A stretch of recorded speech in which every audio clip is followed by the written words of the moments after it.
In an art class, the teacher noticed that there was dust on the model's legs, so he told the students to wipe it off immediately. If a student draws incorrectly, he scolds him on the spot. When checking the students' works, any unsatisfactory ones are immediately dismissed. But one boy simply handed in a blank paper. In the eyes of the naturally perfectionist Leonardo da Vinci, he couldn't see that the model looked like the goddess of hunting, because the calluses on her hands and her injured arm were enough to prove she was just a poor girl, so he couldn't paint what the teacher wanted. Then da Vinci approached the model, Anna, in private, wanting to paint a new portrait of her, when Anna posed again in the classroom. But Da Vinci rejected it outright, because he only wanted to paint the girl as she really was. He still wasn't satisfied with a sketch without color, so he sneaked into the teacher's studio at night, stole the paints that only the teacher had, and then found Anna to color her sketches. But when Da Vinci returned to the academy, his teacher was drinking wine with a sad face, so he kindly went up to ask, but the teacher felt out of his depth, for he had received a commission from a church to put an 18-ton cross on top of the church, an impossible task in the 15th century. If he succeeded, he would be crowned with great honor. No matter how the teacher designed the apparatus, the height of the orb could only be raised by a boom. The scaffolding could not withstand the pressure of rotation. If the scaffolding rotates, it will make the building collapse. The teacher looked helpless when he finished, but Da Vinci was fascinated by the puzzle. At night, Da Vinci lay in bed thinking. He pondered how to solve the design puzzle. Just as he blew out the candle and saw smoke, a sudden inspiration came to Da Vinci's mind. If the weight itself was made weightless, then the stand on the church could take the strain. So he immediately slipped into his teacher's drawing room and began to redesign the construction machinery drawings. The next day, the teacher woke up. He saw that drawing that had been reset. He couldn't help but exclaim,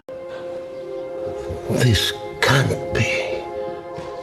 The problem that had been bothering him for days was solved. On the day of construction, the whole city came to see it. Everyone was looking forward to the masterpiece of the century. This is the new tower crane designed by Leonardo da Vinci. He's utilized a large number of gears to save weight. It used to take hundreds of strong men to pull it. Now it only takes 3 men to lift it with ease. When the orb slowly came to the top of the tower crane, everyone was nervous to the limit. Even the teacher was too nervous to look up. The original swing arm was designed by him as a pulley. This was unprecedented engineering at the time. Finally, the orb was placed on the church through the chute. People down below began to cheer, but the teacher never smiled. Even went back and fired Da Vinci. Looking at the pile of stolen paint in front of him, the teacher expected Da Vinci to explain, but Da Vinci only said, "I just wanted to paint a perfect picture." But the teacher insisted on firing him. Go!